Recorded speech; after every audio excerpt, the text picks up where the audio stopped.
Bonjour, merci à tous de nous rejoindre pour nos portes ouvertes virtuelles. Je suis Madame Salzar, chef d'établissement.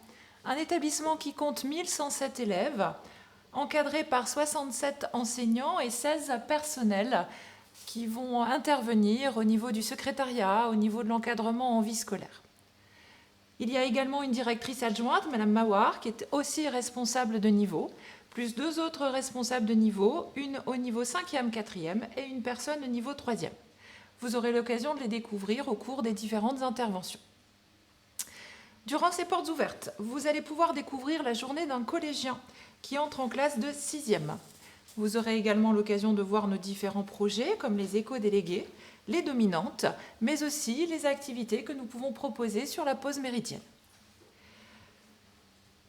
Pour vous guider et puis nous accompagner sur cette matinée, je laisse la place à Anouk qui va être notre animatrice. Bienvenue. Merci. Bonjour à tous, nous sommes aujourd'hui en direct pour vous présenter le collège Les Loups-et-Dieu. Cette année, nous avons choisi ce format afin que vous puissiez y voir un peu ce que l'on y vit.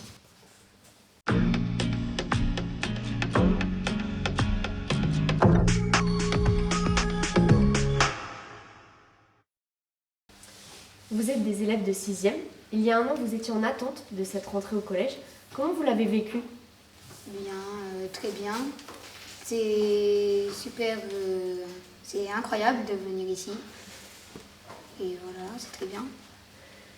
Ça change de vos petites écoles, un plus grand établissement, un plus grand nombre d'élèves. Comment vous vous êtes acclimatés ? Quand on est arrivé ici, on est tout de suite bien accueillis.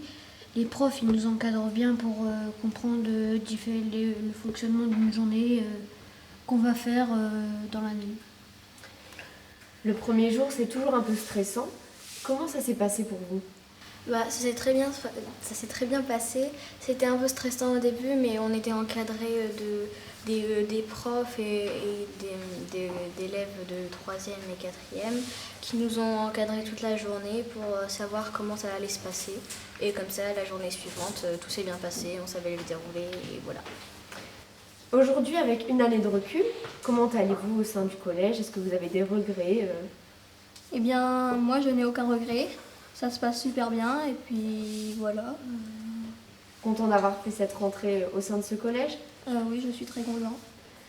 Donc, est-ce que vous auriez des conseils pour les futurs élèves ? Il faut pas stresser parce que quand on est stressé, on va pas tout comprendre tout de suite, c'est sûr, mais au fur et à mesure de l'année, ça va se dérouler comme c'est normalement. Donc, conclusion, tout va bien se passer, pas de stress, c'est ça ? Oui. Ici, les journées sont bien chargées. On va vous montrer une journée type d'un élève de 6e.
Bonjour Alexis, comment vas-tu? Très bien, merci. Le film t'a rappelé quelques souvenirs? De très bons souvenirs. Il représente donc une journée type d'un 6e. Est-ce que tu peux nous la résumer en quelques mots, s'il te plaît? Donc le matin, on arrive au collège, on va dans nos classes en attendant le professeur car les cours commencent à 8h40. Après 1h30 de cours, il y a les 6e, 5e qui ont leur récré. Et après, ça sera celle des 3e, 4e. À midi, c'est l'heure d'aller manger pour les 6e, 5e. Et ça sera encore en décalé avec les 3e, 4e. Les cours reprennent à 14h15. Et après 2h15 de cours, donc jusqu'à 16h30, les cours finissent et il y a de l'étude proposée pour les élèves qui le veulent jusqu'à 18h. Vous qui êtes en 6e aujourd'hui, est-ce qu'il y a eu des changements depuis 3 ans? Beaucoup, l'école qui a évolué en volume, beaucoup plus d'élèves, des matières qu'on n'avait pas avant qu'on a maintenant, beaucoup plus de professeurs aussi. Et on s'y fait. Ça se passe bien? Très bien. Dans le film que nous vous avons montré précédemment, on voit Djibril monter dans le bus de ville le matin. Ça fait peur les bus puisque c'est un changement. On laisse ses enfants partir tout seuls en bus et c'est toujours impressionnant. On va tout d'abord vous montrer une interview de Monsieur Dalbois qui s'occupe des transports.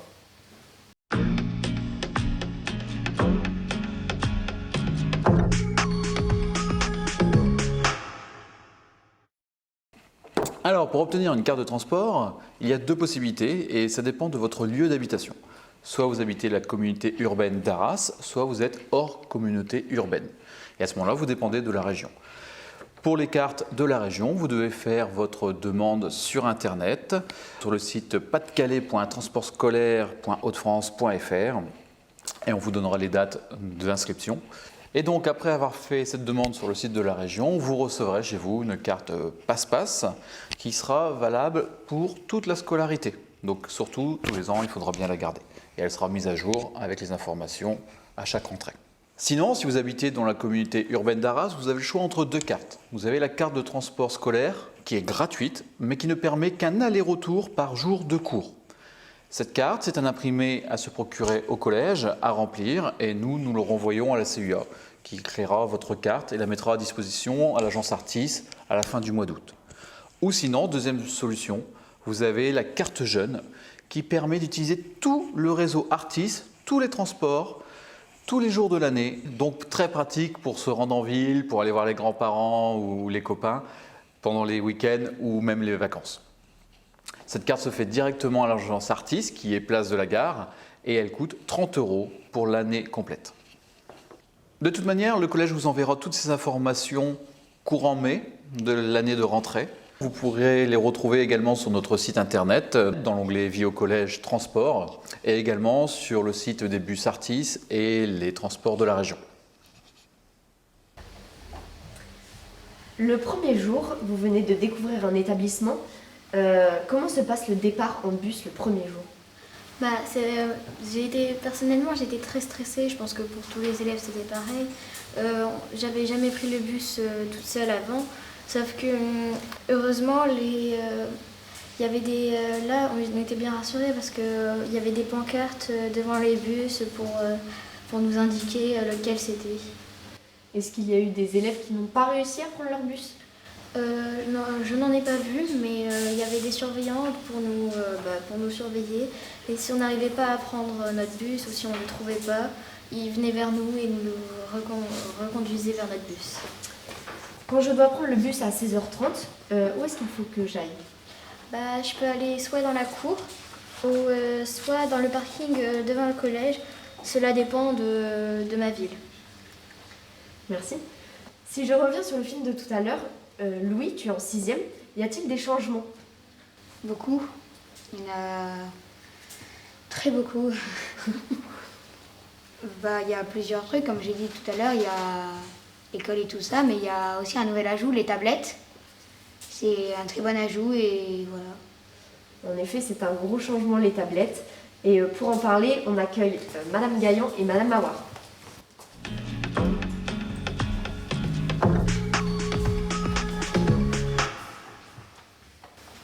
Bonjour, pouvez-vous vous présenter? Bonjour, alors moi je suis Madame Gaillan, enseignante en mathématiques en 6e et en 3e. Madame Mawan, donc directrice adjointe du collège. Alors que peut-on retrouver dans le projet numérique ici au collège? Alors le projet numérique englobe tout ce qui est informatique, c'est-à-dire qu'on a près de 900 tablettes dans l'établissement, mais on a également 4 salles informatiques équipées de 32 postes en libre service ici. Comment est né le projet numérique? Alors c'est un projet qui est né il y a maintenant 5 ans. Donc les enseignants ont eu les tablettes 2 ans avant les élèves, de façon à pouvoir se former et anticiper un petit peu sur les différentes activités qui étaient possibles d'effectuer en classe avec eux.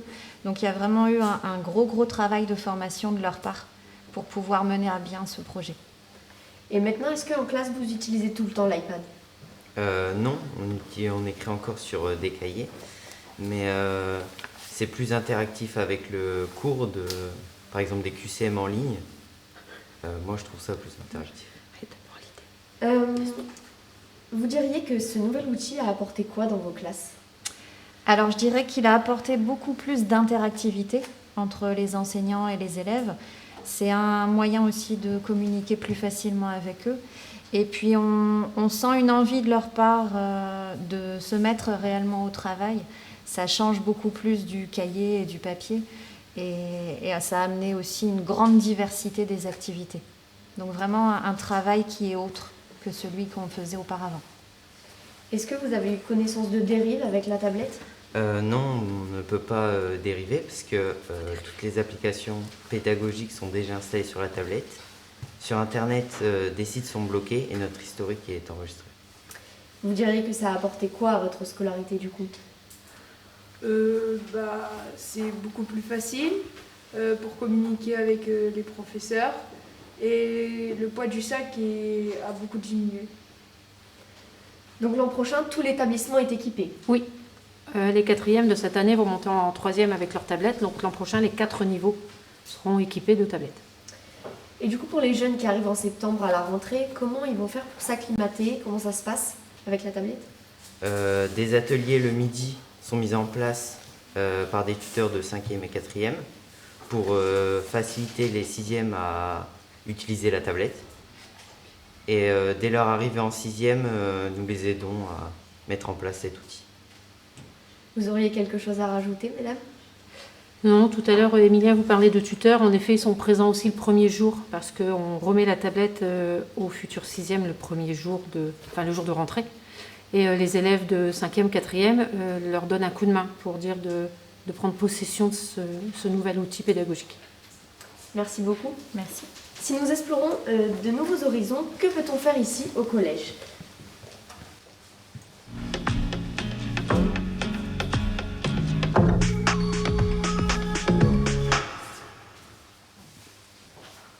Tout d'abord, il y a le BIA. Pour les novices, le BIA, c'est le brevet d'initiation à l'aéronautique. Pour en parler, nous recevons Lucas, élève de 3e, qui vient d'ailleurs d'obtenir ce brevet, mention très bien, bravo. Merci. Lucas, en quoi consiste cet enseignement supplémentaire? Alors le BIA, c'est 2 fois 45 minutes dans la semaine, une fois le jeudi et une fois le vendredi avec Monsieur Esker. Et à quoi cela va te servir? Alors cela peut me servir tout d'abord à avoir des bourses pour entrer dans des grandes écoles comme l'ENAC par exemple. Ou alors ça peut me servir dans un CV si j'écris que j'ai effectué le BIA. Est-ce que tu as fait d'autres options dans l'établissement? Alors oui, en 5e, j'ai commencé le latin. Ça représente combien d'heures par semaine? 2 fois 45 minutes. Et pourquoi avoir choisi le latin? Alors le latin, ça peut me servir pour la culture générale, la culture historique et aussi en français, puisqu'il y a beaucoup de mots latins qui sont employés dans le français. Merci beaucoup Lucas. Merci. J'ai vu arriver Madame Mailly, nous allons aussi pouvoir parler de l'orchestre. Bonjour. En quoi consiste cette option? Alors l'orchestre, nous répétons des morceaux pendant toute l'année, donc à raison de 1 à 2 répétitions par semaine. Et nous avons une représentation officielle en fin d'année, mais il arrive que dans l'année, il y ait des petits spectacles, notamment pour les 6e au moment de Noël. Et du coup, les répétitions, c'est quand? Alors, c'était le mardi à 13h30 et le jeudi à 16h30. À raison d'1 heure, du coup? 3/4 d'heure à chaque fois. Ok. Alors, il y a également 2 sections sportives dans l'établissement, orchestrées par Monsieur Génovese. Il est accompagné de Paul et Tristan, qui vont pouvoir nous parler du golf. Le golf a lieu 2 fois par semaine, le mardi et le jeudi. C'est de 16h30 à 18h. Et faut-il être golfeur ou être équipé avant de venir? Non, pas forcément, parce que en fait, quand on commence, on nous prête le matériel, mais par contre, quand on progresse et qu'on aime bien voir qu'on s'améliore, on peut acheter le matériel, mais après, on peut prendre la section golf, et là, il va falloir faire quelques achats de matériel. Voulez-vous rajouter quelque chose concernant la section sportive golf? Donc, oui, ils ont bien résumé. Effectivement, le collège propose une section sportive et donc cela permet aux élèves de pratiquer le golf, de découvrir le golf. Donc, nous avons un partenariat également avec le golf d'Arras qui est situé donc, sur la commune d'Arzat. Donc, ça permet aux élèves de découvrir, de se perfectionner, puis éventuellement après de s'inscrire à l'école de golf ou de pratiquer le sport de façon régulière. Ils ont la possibilité de venir sans matériel, car le collège prête le matériel, prête les balles, prête les clubs. Donc tout est fourni par le collège. Et alors pour le rugby, pareil, faut-il faire partie d'un club, avoir déjà pratiqué? Expliquez-nous comment ça se passe. La section sportive rugby est ouverte donc à tous et à toutes, aussi bien garçons que filles. Par le passé, nous avions des équipes féminines. Donc c'est inclus dans l'emploi du temps. Les élèves ont 2 créneaux horaires, et donc ils peuvent découvrir. Donc il n'est pas nécessaire de pratiquer, mais ils peuvent découvrir l'activité, se perfectionner. Et donc après, au sein de la section sportive, on a l'occasion de rencontrer d'autres collèges, de faire des rencontres sportives, et évidemment en fin d'année, après maintes qualifications, de participer au championnat de France. Merci. Les langues étrangères font aussi partie de ces options du midi. Accueillons des enseignants de langue pour en parler.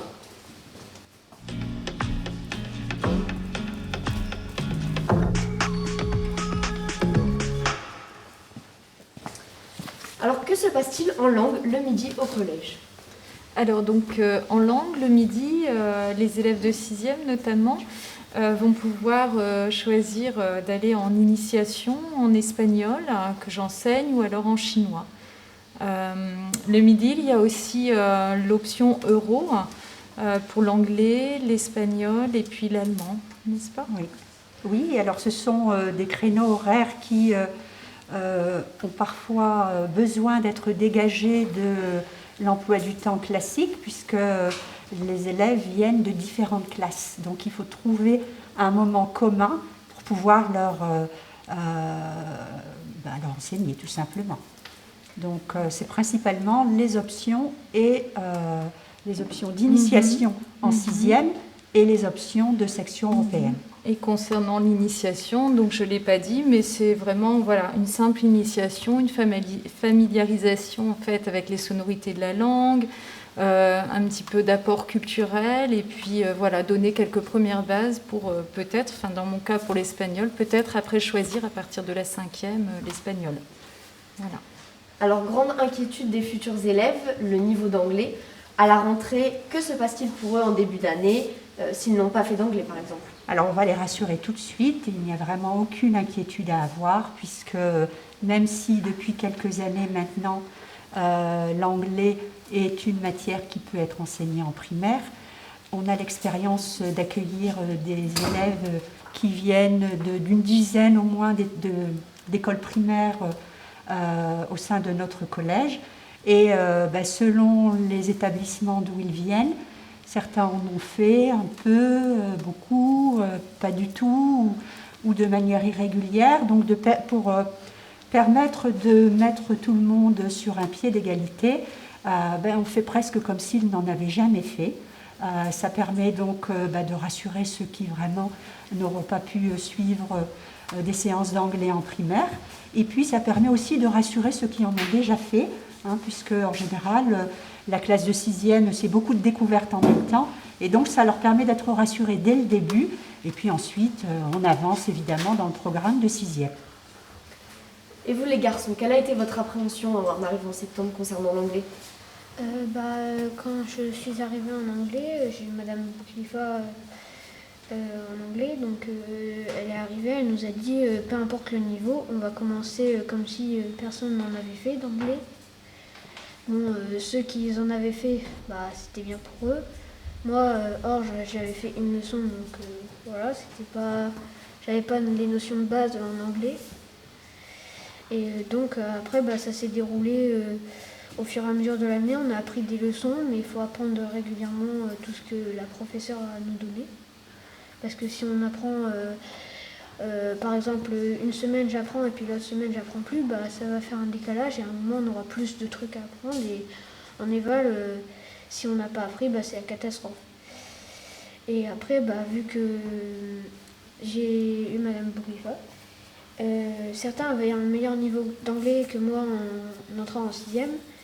Mais à la fin, là, on est à la fin de l'année, et j'ai quasiment un meilleur, j'ai même un meilleur niveau qu'eux.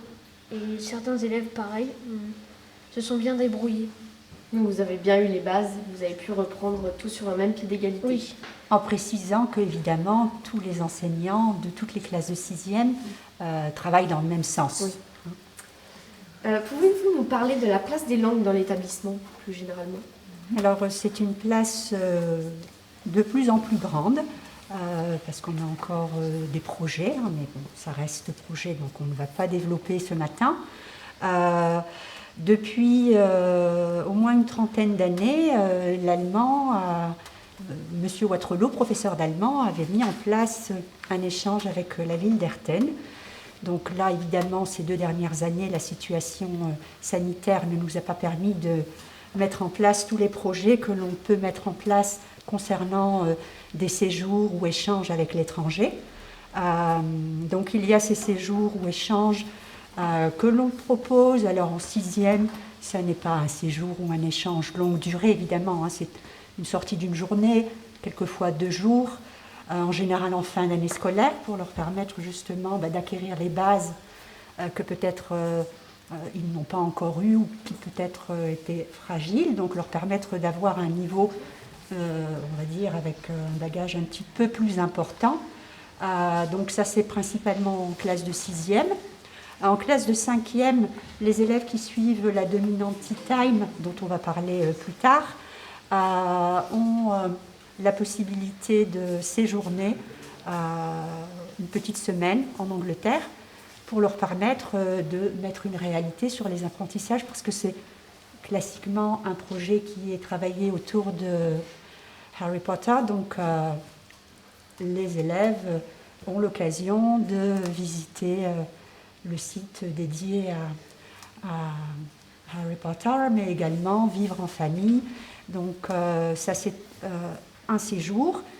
Il y a également, bien sûr, des séjours en Espagne. Je vais laisser la parole à Madame Audin. Oui. Alors, le séjour en Espagne, donc on le propose aux élèves de 3e, donc en fin d'apprentissage, pour le collège en tout cas. Et puis, souvent, on part à Barcelone, en fait, et nos élèves, donc, étant logés en famille d'accueil, donc par 2 ou 3 élèves en famille d'accueil, eh bien, c'est l'occasion pour eux, finalement, d'être immergés dans la culture hispanique, de découvrir vraiment la vie quotidienne d'un Espagnol, la culture, puisqu'on a dans la journée, donc, on fait des visites. Et puis donc le soir, en étant dans la famille comme ça, de pouvoir pratiquer la langue vraiment situation réelle. Donc, en situation de séjour, les jeunes ont l'opportunité de voyager à l'étranger, mais il n'y a pas de retour d'éventuels correspondants. Ça, c'est la situation d'échange. Donc au niveau de l'établissement, j'ai commencé par là tout à l'heure, nous avons un échange avec Herten qui date depuis très très longtemps. On va dire que c'était un échange pionnier. On a également un échange avec le Canada, puisque vous-même, Anouk, avez eu l'opportunité d'y participer. Et puis, nous avons également un séjour à New York, mais nous avons aussi des séjours qui sont mis en place par les professeurs de langue, sans forcément avoir de lien avec la dominante Tea Time. Par exemple, la 3e théâtre, classiquement, part en Angleterre pour un séjour autour de Shakespeare, dans la mesure où la dominante est le théâtre. Donc il y a des projets comme ça, divers et variés par rapport au séjour à l'étranger, mais il y a également des projets sans sortir de France. Hein. Donc ça, c'est à l'initiative des uns et des autres. Il y a également des concours qui sont mis en place, le Big Challenge qui est proposé à tous nos élèves de l'établissement. Et puis les élèves de la dominante Tea Time passent une certification à l'issue de leur parcours. Là, ils l'ont passé mercredi dernier. Donc, et puis, il y a également la section bilingue en 6e. Donc là, c'est l'anglais et l'allemand qui est prise en charge par M. Waterloo, notre collègue d'allemand. Donc voilà, beaucoup de choses autour des langues. Pouvez-vous nous expliquer le système de la deuxième langue obligatoire en 5e et du coup, quand survient-elle? Donc voilà, à la fin de l'année de 6e, en fait, les élèves vont être amenés à choisir une deuxième langue à étudier. Donc ils auront le choix entre l'espagnol, l'allemand, voire même l'anglais, en fait, s'ils ont pris la première langue allemand. Et donc cette langue, ils l'étudieront pour nous jusqu'en 3e, avec pour objectif d'atteindre le niveau A2 de maîtrise de la langue. Voilà. Vous les garçons qui faites dominante Tea Time, qu'est-ce que ça vous apporte cette dominante en plus des heures de cours? Voilà, c'est une dominante d'anglais qui est sous forme d'1h30 par semaine. Elle se rajoute dans l'emploi du temps et nous travaillons sous forme de jeux mais aussi éducatifs, ainsi que des exposés. Donc de l'anglais sous une autre forme plus ludique. Voilà. Merci beaucoup. Merci. Merci. Lors du visionnage du film, nous avons pu voir les enfants aller manger au self. Comment s'organise cette pause méridienne? Pour cela, nous allons rencontrer Monsieur Villers.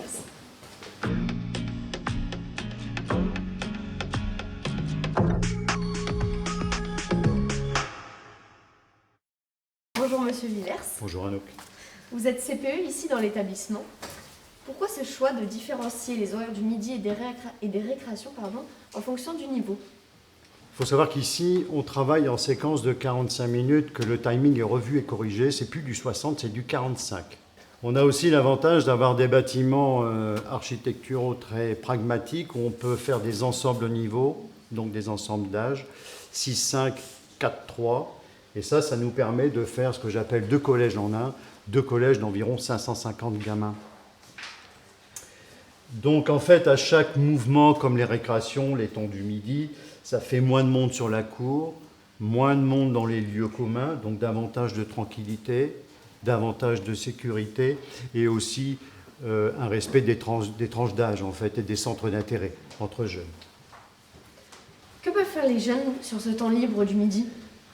Alors concernant le temps du midi, on a les petits, les 6-5 qui mangent à midi, jusqu'à midi 45, et ensuite on a les 4-3.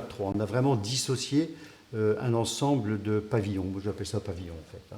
Le temps du midi s'étale de 13h30 à 14h15, toujours une séance de 45 minutes. Les enfants peuvent avoir des cours. Il peut y avoir des reprises de cours à 13h30 pour les 4e et les 3e. Il peut aussi y avoir des AT. D'autres peuvent aller en AS. L'AS, c'est l'association sportive. Ça permet de pratiquer un sport qui n'est pas dans les textes des journaux officiels de l'EPS, donc pratiquer autre chose, un autre sport, encadré bien évidemément avec un prof de PS, bien sûr. Certains peuvent aller au CDI aussi. Certains peuvent encore se rendre en salle d'études pour un travail individuel, et si la salle d'études le permet, on fera des petits groupes de travail. Et puis alors pour les autres, ils ont la cour de récréation, ils ont les espaces verts pour s'allonger, et ils ont aussi un foyer si la météo n'est pas favorable, quoi. Alors la vie scolaire intervient aussi dans les couloirs. Comment s'organise un changement de séance? Alors toutes les 45 minutes, plutôt que d'avoir 300 élèves qui sortent de leur salle de classe respective, on a préféré faire l'inverse que les enfants gardent leur salle de classe et que l'on bouge les 10 enseignants. Je dis 10 enseignants parce que grosso modo, dans un couloir, il y a 10 classes. Hein, donc on bouge les 10 enseignants et les enfants restent en classe. Pour un intercours qui va se jouer entre 4 et 6 minutes grand maximum. Par contre, pour certains enseignements spécifiques comme la techno, la SVT, la SP, la sciences physiques, SVT essentiel vie de la Terre, les arts plastiques, la musique, là évidemment ils vont quitter leur salle de classe accompagnés de leurs enseignants pour se rendre dans les locaux spécifiques. Pouvez-vous nous expliquer le système des collations? C'est une tradition ici, la collation. Alors on la critique parfois parce qu'elle n'est pas diététique, mais voilà, c'est une régalade en fait. On est content de retrouver, je ne vais pas citer les marques, mais sa petite barre chocolatée ou quoi que ce soit à 10h10 pour les petits et 10h55 pour les grands. Là aussi, on voit que les récréations en fait sont différées.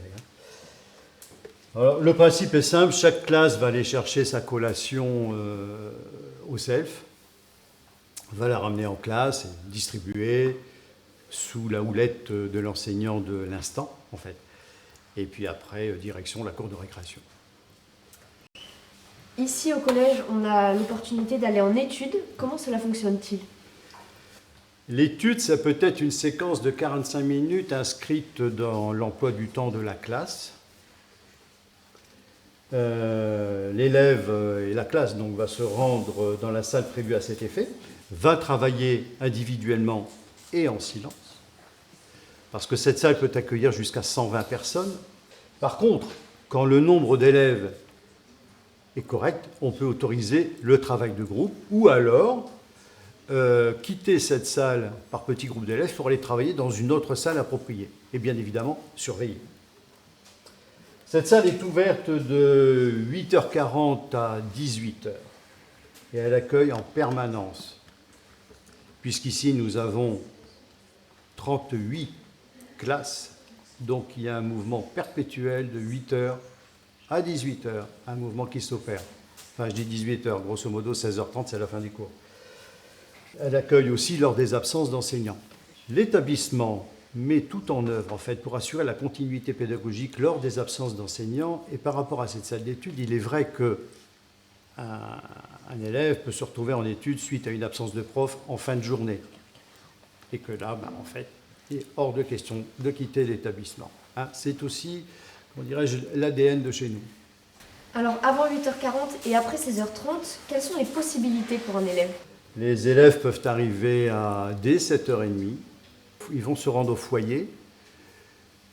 Au foyer, ils vont pouvoir écouter de la musique, faire du baby-foot, retrouver les copains, les copines, et patienter ainsi jusqu'à 8h40, la première heure de cours. C'est bien ça? Oui, c'est bien ça.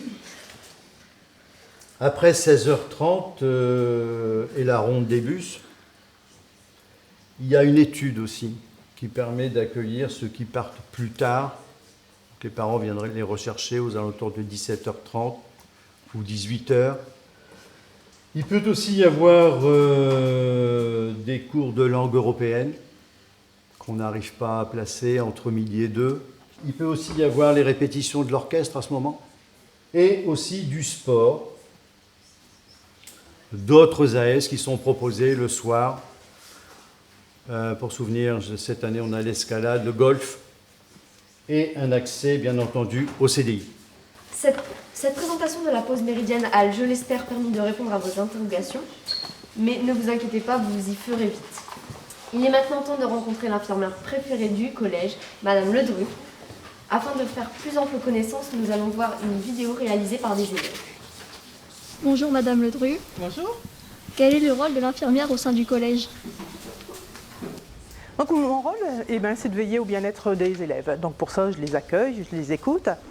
Je soigne les petits bobos, les plus gros bobos, mais ce n'est pas obligatoire. Et puis, j'ai pour responsabilité de veiller à l'accompagnement des élèves qui sont porteurs d'une maladie ou d'un handicap.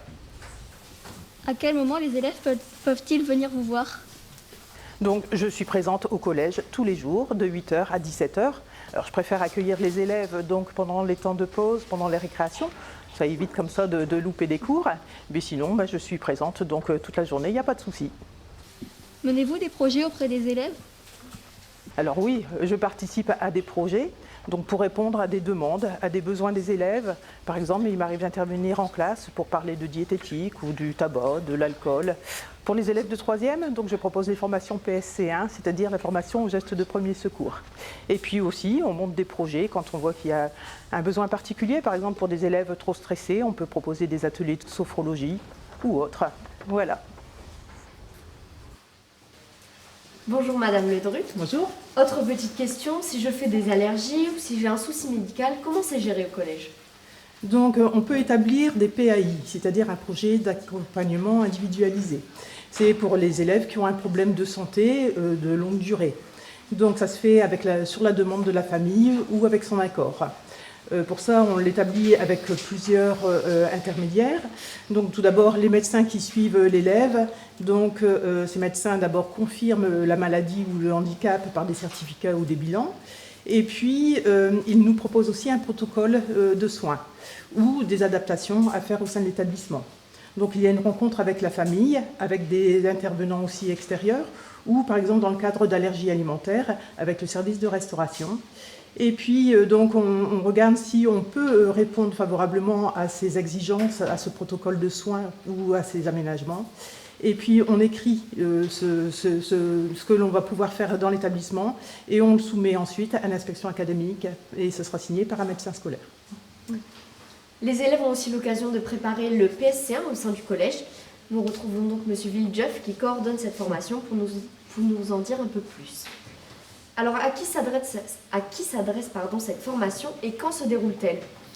Alors la formation elle peut s'adresser à tous les élèves du collège, de la 6e à la 3e. On a fait un choix prioritaire de passer tous les 3e, c'est un gros effort qu'on a fait cette année, pour que tous les 3e du collège aient le PSC1 à la fin de leur année de 3e, ce qui normalement est obligatoire, mais ce qui est très difficile à mettre en œuvre dans certains établissements. Donc on a fait ce gros effort-là, et tous les élèves du collège auront le PSC1. Ils finissent de le passer encore d'ailleurs avec moi tout à l'heure. Ils auront, fin de semaine prochaine, tous les élèves du collège en 3e auront le PSC1. Alors un diplôme est-il délivré à la fin de cette formation? C'est un diplôme reconnu, c'est un diplôme d'État qui est reconnu, qui est délivré par la préfecture, donc c'est très officiel. C'est un diplôme qui leur permettra à la fois de travailler avec des jeunes, dans les centres aérés, dans tout ce qui travaille avec le public. C'est un diplôme qui peut être, je pense, c'est dans les projets de l'État bientôt obligatoire pour le permis de conduire. C'est quelque chose qui va se généraliser de plus en plus, puisqu'il y a un gros effort au niveau du gouvernement pour que le maximum de personnes, que la population soit au maximum formée au PSC1, et ça commence par les jeunes. Donc on fait cet effort-là pour les jeunes. Ouais. Et au-delà du diplôme, quelle est l'utilité de cette formation? Le diplôme, c'est un prétexte. L'utilité, c'est vraiment de porter secours à quelqu'un qui aura un problème. Et là, on a la formation qu'on dispense, c'est une formation, c'est la formation française, c'est la même pour tous les établissements partout, dans tous les pompiers, la Croix-Rouge, etc.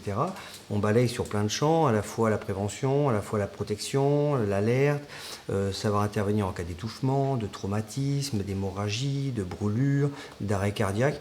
Donc c'est quelque chose qui peut arriver n'importe où, dans le quotidien, avec ses parents, en famille, à l'école, dans le bus. Et je crois savoir que l'année dernière, un élève qui a été formé par Mme Ledru, grâce à un massage cardiaque, a pu sauver quelqu'un l'été dernier. Donc c'est quelque chose qui est très concret en fait. Ça va au-delà, c'est plus dans la formation du citoyen, ça va au-delà que le simple diplôme. Du matériel est-il mis à la disposition des élèves durant cette formation? Il y a un minimum de matériel nécessaire pour avoir le droit de dispenser ces formations. Nous, on est au-delà de ce qui est nécessaire, on est bien doté. On a acheté on a beaucoup de mannequins, on a des défibrillateurs factices. On a des vrais défibrillateurs aussi dans le collège, on en a 3. Mais on a des factices pour l'entraînement. On a tout le matériel qu'il faut pour une formation de qualité régulière, toutes les semaines. Merci beaucoup. Alors si je ne fais pas d'option le midi, je peux aussi me retrouver au calme au CDI. Pour vous en parler, on va vous montrer une petite vidéo.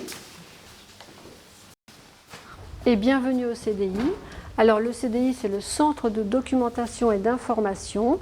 Il est géré par 2 professeurs documentalistes, Madame Petit et moi-même. Le CDI, comme je vous l'ai dit, c'est le Centre de document et d'information. Tous les élèves de 6e ont dans leur emploi du temps 1 heure consacrée au CDI.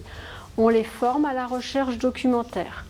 On les aide On leur apprend à utiliser les documents, à faire des recherches et à restituer les informations. Il y a plusieurs réalisations possibles, des affiches, par exemple sur le carnaval, un exposé sur le harcèlement, où ils ont récemment, lors de la semaine de la presse, créé la une d'un magazine.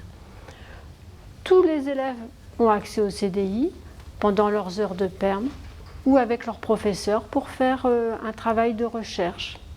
Alors le CDI est ouvert de 8h du matin à 17h30. Donc dès que l'élève arrive au matin, il peut venir, soit pour réviser une leçon, soit pour lire au calme. Il peut venir aussi sur le temps du midi, même chose, pour lire, pour faire ses devoirs. Pendant l'étude du soir, l'élève peut venir, ainsi que pendant les AT.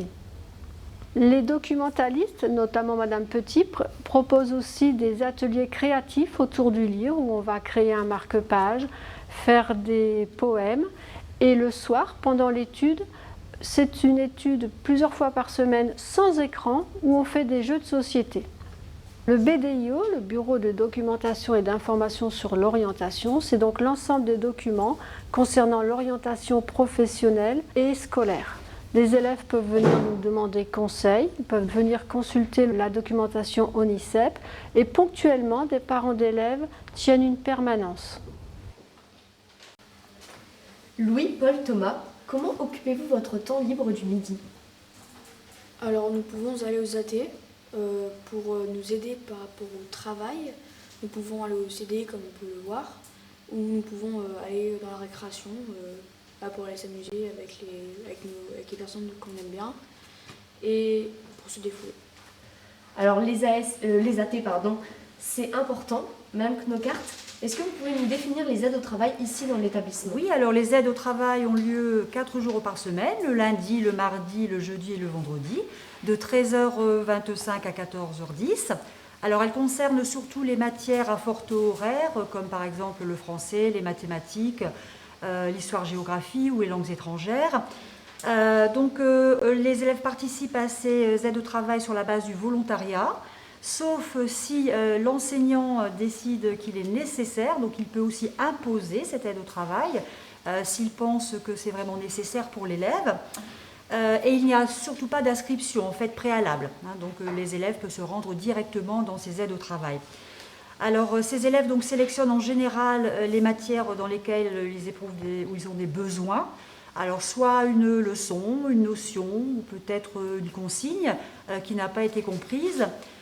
Donc l'enseignant est à disposition des élèves, il répond aux questions, il peut réexpliquer donc ces notions, il peut aussi proposer des activités pour vérifier que la notion est bien comprise.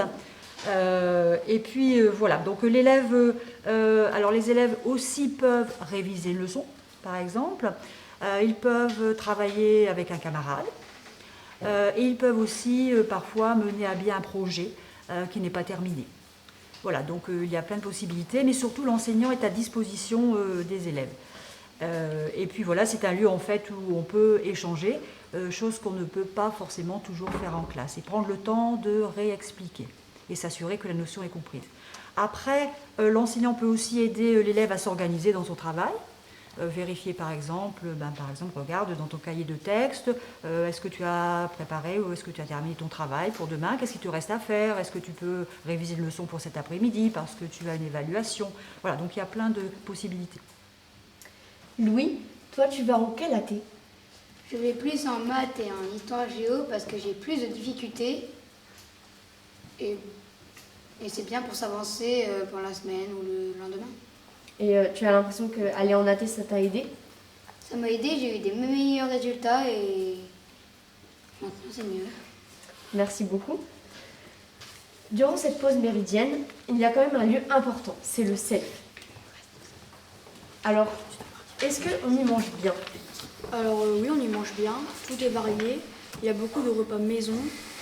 Tous les jours, c'est jamais la même chose, c'est toujours, comme je viens de le dire, très varié. Après, tous les jours, on peut changer de plat, de dessert, d'entrée. On peut choisir ce qu'on prend pour rapport à nos goûts et pour le gâchis alimentaire. Après, on va s'asseoir à la table avec nos amis. Donc comment ça fonctionne? C'est un self, une cantine, vous devez passer avec un plateau, c'est ça? Oui, c'est plutôt un self, une cantine, parce qu'on peut choisir nos plats. On peut se déplacer avec un plateau sur les rampes pour pouvoir choisir nos plats. Oui, on se déplace avec des plateaux pour aller à notre table. Et alors, je reviens dessus, mais tu l'as dit tout à l'heure, vous avez du choix, c'est varié, ça change. Est-ce que vous participez, vous, les élèves, à l'élaboration des menus? Alors oui, on peut participer, surtout plus en 6e. Donc nous pouvons choisir un repas, par exemple dans une classe. On se dit, si on veut manger ça, on mange ça. Et on essaie de faire un compte de nos chefs. Et du coup, on essaie de faire quelque chose qui pourrait plaire à tout le monde. Et en même temps, nous plaire nous. Et puis c'est plus... c'est quand même plus familial, entre guillemets. Et alors, en interne, comment ça se passe, le self? Alors, nous avons une cuisine où nous fabriquons tout sur place, avec moi et mon équipe, bien entendu. On fabrique à peu près 1000 repas jour en moyenne, de l'entrée jusqu'au dessert, en sachant que on essaye de privilégier au maximum les circuits courts et les approvisionnements locaux de plus en plus à niveau de la société. On essaye aussi de faire les menus, mais ici, en ce moment, tout est un peu bouleversé avec la Covid. Mais avec les élèves, on passe dans les classes, et on essaie de faire une semaine de menus. Et justement, comme ça, ils disent un peu ce qu'ils ont envie de faire, et puis on essaye de réaliser avec les contraintes techniques qu'on doit avoir. Et surtout, on essaye de privilégier le maximum de gaspillage, en sachant que nous, ici, en moyenne, on tourne à peu près à 25-30 grammes par plateau, en sachant que la moyenne nationale est d'à peu près 140 grammes sur un plateau. Voilà, et puis on joue le jeu, et les élèves jouent aussi le jeu avec nous. Merci beaucoup. Alors, si je ne vais pas en AT, ni au CDI, et que je ne fais pas d'option, comment je peux m'occuper le midi? Alors, il y a les AS, donc associations sportives, et pour en parler, on va recevoir Monsieur Vildjeuf. Quelles sont les activités possibles en AS? Alors on revient à l'association sportive, c'est comme un club en fait interne au collège, c'est l'association sportive. Donc il y a une association sportive, on dit des AS, mais il y a plusieurs activités proposées dans l'association sportive. Donc la question c'est quelles sont les différentes activités proposées. Oui, c'est ça. Donc on va balayer pas mal d'activités. Il y a plus d'activités que de profs en plus déjà, donc c'est un petit peu compliqué à tout gérer, mais on y arrive. On a de l'escalade, on a du golf, on a du rugby, on en a parlé tout à l'heure, on a de l'athlétisme. On a du futsal, on a du badminton, on a du VTT, tous les mercredis après-midi, VTT raid. Voilà, ça fait quand même beaucoup d'activités qui sont proposées à des moments différents de la semaine, sinon ça se bousculerait toujours trop le mercredi, et qui sont soit à vocation compétitive, où à ce moment-là on va rencontrer d'autres établissements le mercredi après-midi, des championnats de district, départementaux, régionaux, jusqu'au championnat de France, ou soit purement loisirs. C'est-à-dire que je vois par exemple en escalade, j'ai des élèves qui viennent parce qu'ils aiment grimper le mercredi après-midi, c'est leur plaisir, ils viennent, et d'autres qui ont qu'une envie, c'est d'aller faire les compétitions, mais on a le même profil avec le VTT, avec le rugby, avec le golf, sauf pour les sections, parce que c'est un petit peu particulier, c'est plus axé sur la compétition. Donc vous en avez parlé justement des compétitions, est-ce que le collège a des réussites? La première des réussites, c'est la réussite qu'ils ont par rapport à leur propre réussite personnelle. Mais effectivement, pour le collège, on peut dire qu'on a eu des bons résultats ces dernières années, depuis pas mal d'années d'ailleurs. On va régulièrement au championnat de France. Or, on va mettre entre parenthèses les 2 années qu'on vient de vivre qui sont très particulières puisque les compétitions ont été annulées. Mais jusqu'alors, on avait des équipes au championnat de France régulières en escalade, régulières en rugby, régulières en golf, régulières en cross. Il y avait les raids départementaux, on a même eu un titre de champion de France en golf avec M. Genovese, on a eu des élèves champions de France aussi en athlétisme, en cross, avec Ayoub, on a eu plein de gens qui ont été... on a eu plein de bons résultats, et puis parfois des bons résultats, c'est pas forcément les championnats de France, c'est des bons résultats parce que ça se passe bien, parce qu'ils donnent le meilleur d'eux-mêmes, mais il y a un bon engouement, il y a une vraie culture sportive quand même. D'ailleurs, le PS a une part importante au sein de l'établissement. En 6e, combien y a-t-il de séquences de PS par semaine? Il y a le même nombre de séquences de PS en 6e que dans les autres classes. La particularité, c'est qu'en 6e, il y a une séquence de 12h15 et une séance d'1h30. Donc il y a une séance qui est plus longue, qui va nous permettre de la première année de poser un petit peu, d'avoir du temps d'accord, de poser les routines, d'expliquer davantage, d'être sur un rythme un petit peu différent. Ça permet également, on a la particularité au collège aussi, c'est d'avoir sport depuis des années dans le projet, d'avoir sport avec les 6e l'après-midi. Donc en fait c'est aussi un rythme différent un petit peu. On a le même nombre de séquences, mais une séquence plus longue. Et quelles sont les installations à disposition des élèves au sein de l'établissement? Toutes. Non, on a la chance. Alors ça s'est créé au fil du temps, parce qu'à la création du collège, au départ, on avait presque rien. Mais petit à petit, jusqu'au collège qui vient de se construire, jusqu'à la salle Marcel Paul qu'on a rachetée en face, petit à petit, on s'est construit nos installations propres, intramuros. Et hormis les déplacements en piscine, on a tout sur place. Donc c'est une chance, c'est une vraie chance. Quand on a 1h30 de PS, on se change et on fait presque 1h30 de PS. On n'a pas une demi-heure de déplacement pour aller au stade, une demi-heure pour revenir et une demi-heure qui reste. Donc en fait, on a tout. On a un stade, on a 2 gymnases, on a un mur d'escalade, on a un stade extérieur là, un autre stade extérieur en face. On a 2 cours de récréation avec un terrain de hand. Il y a de quoi travailler de très bonne façon en fait. Donc tout se fait au collège. Quelles sont les compétences travaillées et les attentes particulières en 6e? Les compétences travaillées, de toute façon, sont les mêmes que les autres matières. C'est les compétences du socle. Donc ça, on a exactement les mêmes compétences. Elles sont travaillées au travers des activités. Le but du jeu, c'est d'utiliser l'activité en EPS. En fait, c'est plus comme c'était il y a des années et des années. En EPS, on travaille des compétences. Et ces compétences, on utilise une activité pour s'en servir, pour développer ses compétences. Donc si on fait du tennis de table, le but du jeu, c'est pas d'être fort en tennis de table, c'est de développer des compétences, soit des compétences liées à la situation de réflexion pour essayer de comprendre comment ça marche, liées à la proprioception, liées à la coordination, liées à l'utilisation des médias avec la tablette pour l'arbitrage, tenir des tableaux, etc. On a plein de compétences à travailler et l'activité sportive, c'est juste le support de développer ces compétences qui sont les mêmes que les autres. Et donc en 6e, quels sont les sports pratiqués les plus fréquemment? En fait, il y a un équilibre qui est créé à la fois dans l'équipe pédagogique en EPS sur les 4 années, où on doit balayer certains sports.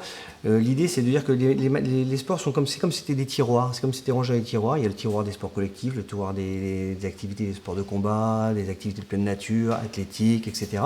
Et dans chacun de ces tiroirs, on va puiser des activités de façon à ce que ce soit équilibré. Donc, dans le tiroir des activités sport collectifs, en 6e, on fait de l'ultimate et du rugby. On pourrait faire du basket en 4e après, mais essentiellement ça en 6e.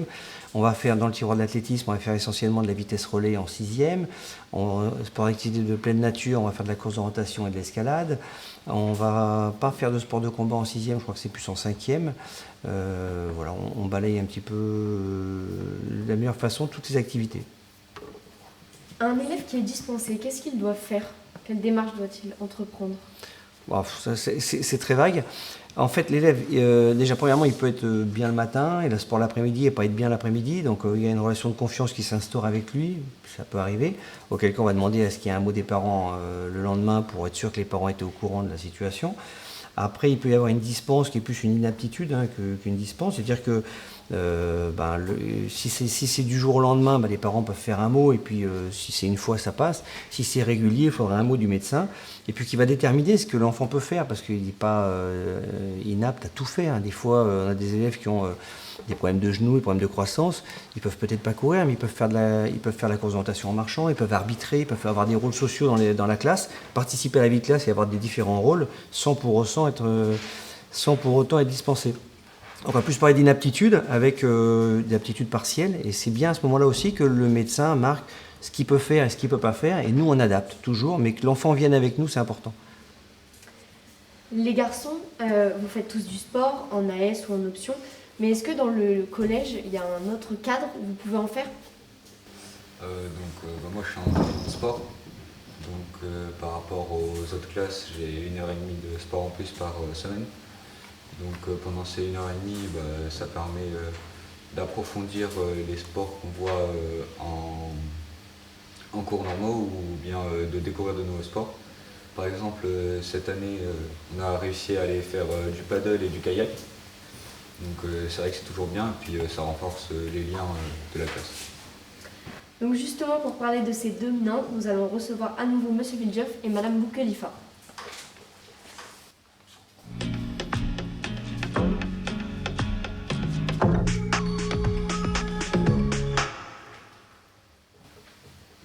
Alors, plusieurs interrogations se posent concernant les dominantes.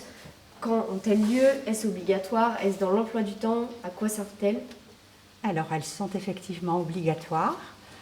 Il y a 2 séances dans la semaine, 2 séances d'affilée, à raison donc d'1h30 par semaine. Elles sont inscrites dans l'emploi du temps, de manière non décrochée, c'est pas après les cours, c'est vraiment dans l'emploi du temps. Et les élèves font leur choix en fin de 6e. Donc ils émettent 3 choix et l'équipe pédagogique valide l'un des choix au cours du conseil de classe du 3e trimestre. Donc moi j'ai parlé du côté administratif. Je vais rajouter qu'il n'y a pas d'évaluation en dominante, en tout cas pas d'évaluation notée, mais il y a certaines activités, certains projets qui peuvent éventuellement, je dis bien éventuellement, être évalués au niveau des compétences. Puisqu'il y a des dominantes qui sont, on va dire, adossées à une matière inscrite dans l'emploi du temps, ou plus directement adossées à la matière. Et puis, il y a des dominantes qui sont des activités que l'élève découvre. Donc là, je vais laisser la parole à M. Vieljeuf pour nous préciser un petit peu le but des dominantes.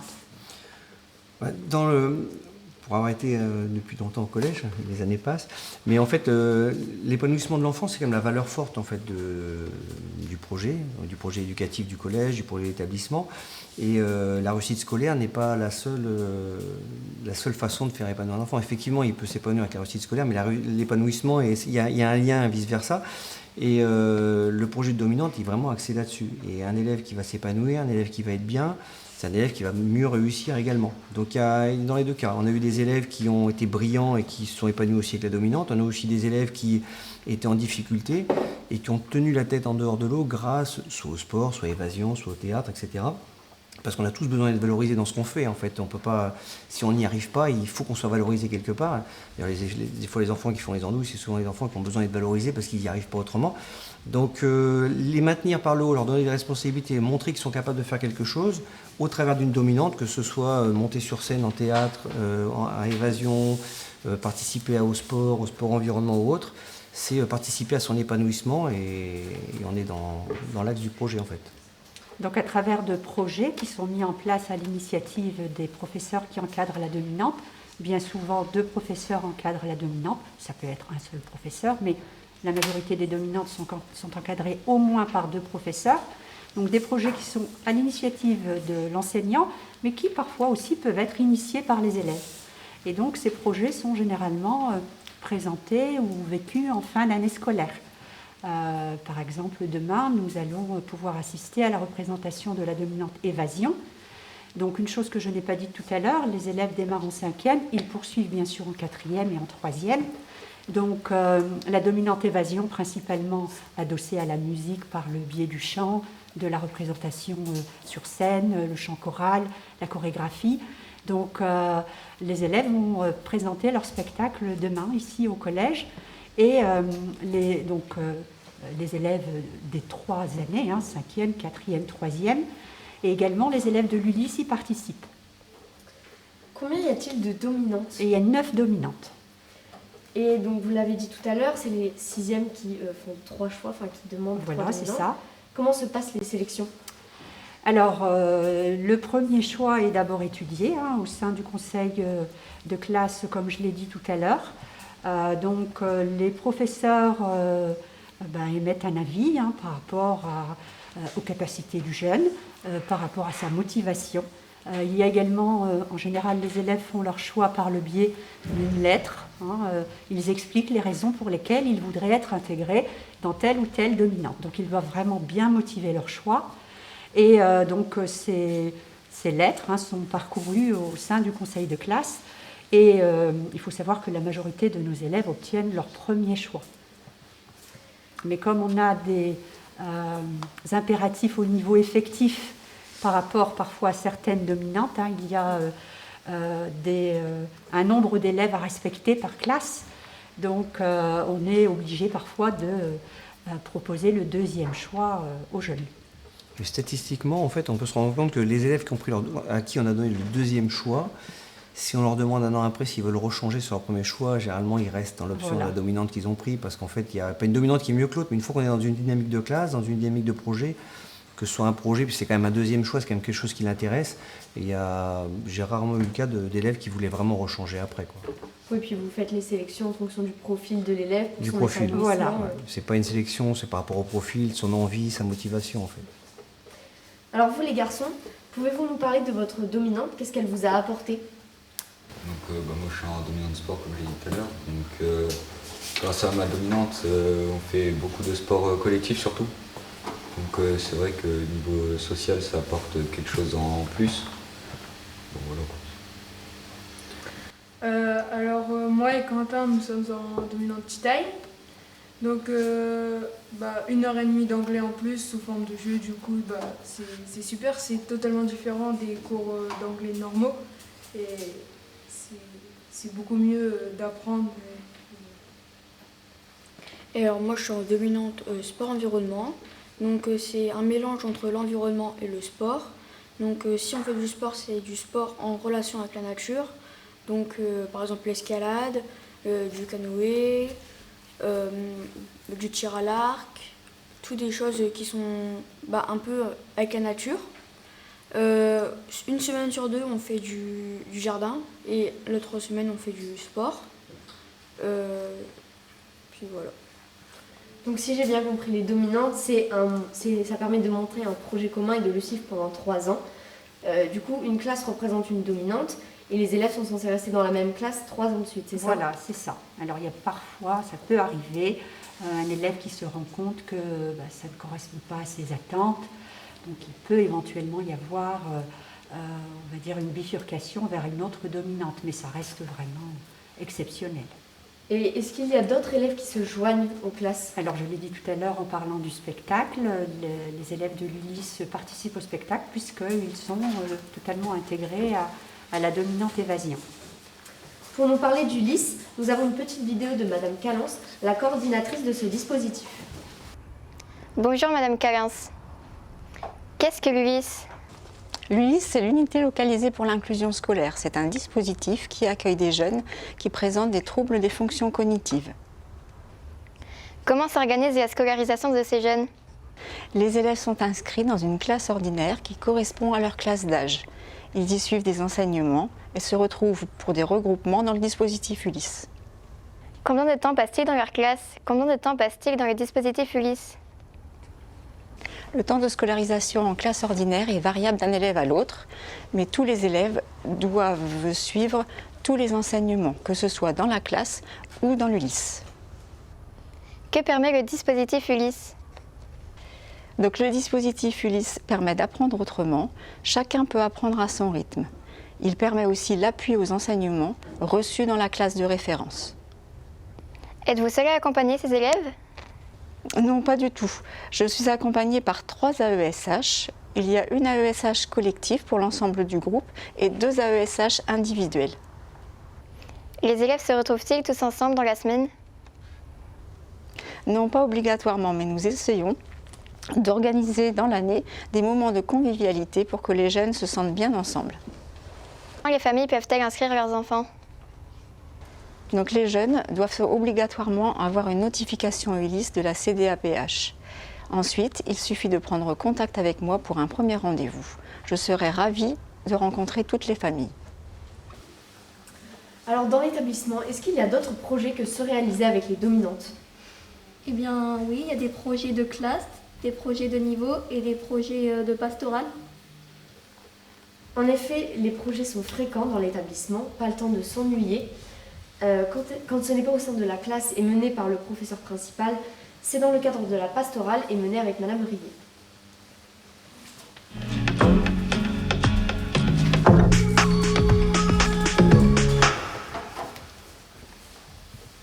Marie-Agnès, c'est comme ça que les jeunes t'appellent dans l'établissement. Peux-tu nous expliquer la pastorale ici, au collège Les Loués-Dieu? Et d'ailleurs, si je ne me trompe pas, je crois que le week-end dernier, vous étiez en profession de foi. Oui, 105 professions de foi à la cathédrale d'Arras, un beau groupe de jeunes. Alors, la pastorale, c'est une proposition de la foi pour tous, à tout niveau de classe. Donc j'ai à la fois des 6e qui vont préparer un sacrement, mais aussi des 5e, 4e, 3e dans une continuité ou dans une découverte, ou des jeunes qui vont venir là pour se poser. Pas de notes, pas de stress, une chance à saisir. Alors cette proposition doit se vivre librement au sein du collège. Donc on est dans un collège catholique d'enseignement, donc on propose cela, mais avec une option de... Enfin, je veux dire, c'est pas obligatoire. Donc j'ai une chance de rencontrer les jeunes vraiment qui ont envie de nous rejoindre. Pour moi, c'est un besoin, une chance, une aventure qu'il faut saisir. On rejoint les jeunes tels qu'ils sont. On essaye de se faire confiance. De toute façon, croire, c'est faire confiance. On se respecte dans la différence, on accepte les doutes de chacun. On propose de cheminer pour celui qui n'a jamais commencé. On propose aussi de poursuivre le chemin de la foi. Et puis, on peut bâtir d'autres choses. Et un temps pastoral, ça dure 3/4 d'heure. Donc, voilà, un temps qui favorise aussi le questionnement personnel de l'enfant, il peut s'exprimer dans un autre domaine que dans un cours. Moi, je vois les jeunes complètement différents que ce que les enseignants peuvent les voir.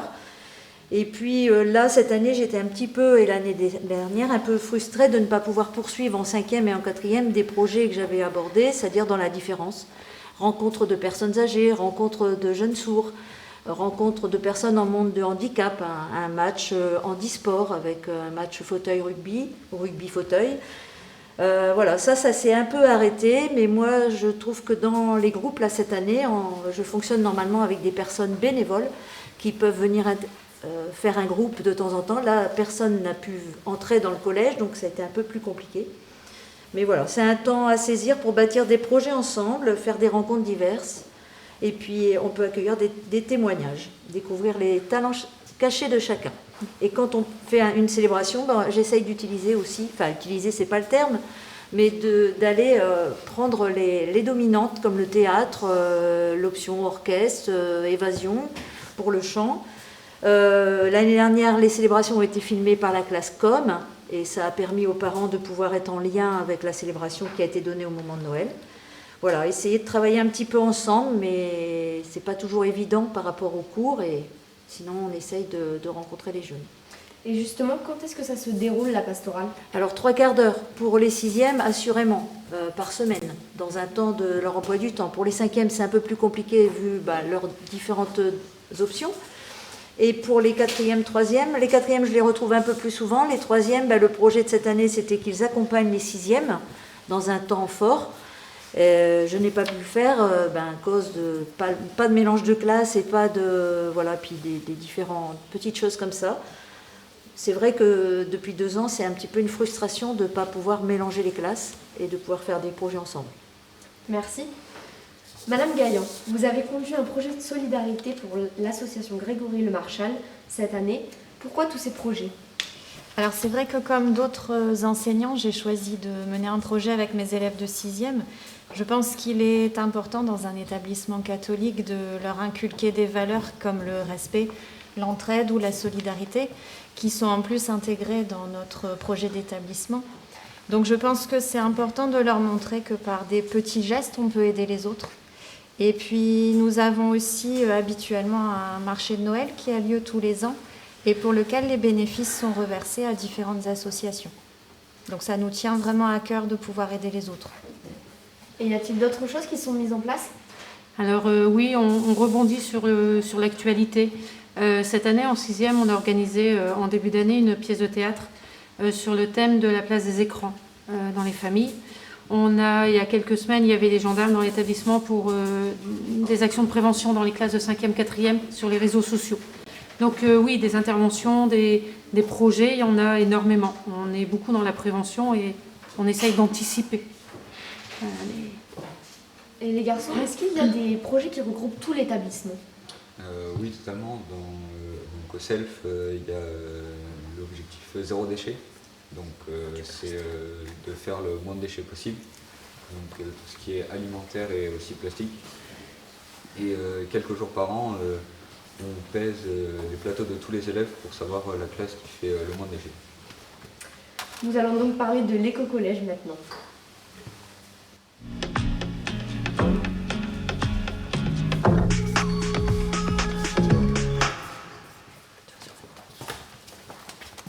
Madame Mawar, en quoi consiste ce projet d'éco-collège? Alors on a des éco-délégués dans chaque classe, 1 voire 2. On se réunit une fois par trimestre pour monter des projets, comme tout à l'heure Alexis, anti-gaspillage. Cette année, on a travaillé sur la pollution numérique, puisqu'on est équipé de tablettes. Et il y a de la pollution à travers les adresses mail, les emails qu'on ne jette jamais, etc., etc. Donc on a travaillé là-dessus. L'année dernière, on a eu le label pour les actions anti-gaspillage. Et cette année, on a su la semaine dernière qu'on avait de nouveau le label pour ces projets sur la pollution numérique. Donc j'entends parler d'éco-délégués qui échangent durant des réunions, qui font des propositions. Mais si j'ai des choses à dire au sein du collège, à qui je m'adresse? Il faut s'adresser aux délégués de la classe. Quel est son rôle principalement du coup? Le rôle principal, c'est il faut être à l'écoute de ses camarades. Puis s'il y a un problème, savoir le faire revenir aux professeurs ou aux adultes. Donc si j'ai bien compris, les élèves communiquent avec les enseignants par le biais des délégués. C'est ça. Les délégués assistent aussi aux conseils de classe. Les conseils de classe, ça sert à faire remonter les points positifs de la classe ou les points négatifs. Les négatifs, ce qui s'est bien passé, ce qui s'est pas bien passé, et pour faire remonter tout ça aux profs. Pour communiquer, vous utilisez aussi les tablettes, qui est un bel outil pour ça. Oui. Et les parents, comment communiquent-ils avec le collège, avec les enseignants, Quels sont les outils à leur disposition? Alors les parents ont comme outil principal le site École Direct, qui est le site de l'enseignement catholique. Donc un site sur lequel ils vont pouvoir quotidiennement regarder les informations, les circulaires que l'établissement veut leur transmettre. Ils vont pouvoir avoir accès aux notes de leurs enfants et ils vont pouvoir également regarder le cahier de texte pour permettre de contrôler l'agenda de leur enfant, en sachant que l'agenda reste cependant l'outil principal.